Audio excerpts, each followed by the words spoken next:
This is how the tutorials work in Scratch. You'll see right here is a tutorial. If it's a video, it's going to have that play button. But if it doesn't have that, you might see it move. It's what we call a GIF. It's movement, a video that just goes in a loop, but there's no sound. Press the play button. With Scratch, you can make your own. And it's going to tell you everything that you need to know about Scratch. Now with this, I want you to see that this tutorial box, I can hover over it and left click and move this tutorial box around. I can press shrink and it moves it down to this, and it's even easier. I can expand and it makes it bigger. Then I can press this arrow and it's going to tell me exactly where to go next.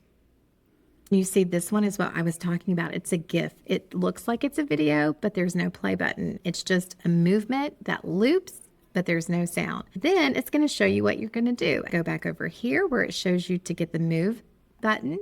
You're going to bring that block over, and then you can see that it's going to move your sprite, your cat, which is right over here. When you're finished with that, go to the next one, and then it's going to say, now we're going to go down to where it says say hello for 2 seconds, and I'm going to move that block code and make sure it clicks, and then I'm going to press it, and then it's going to be able to say hello, and I'm going to go to the next one.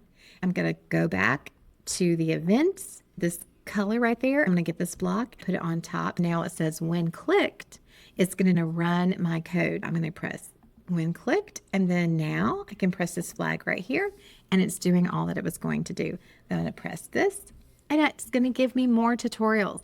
I can go to the tutorials by clicking see more, or I can click right up here for tutorials.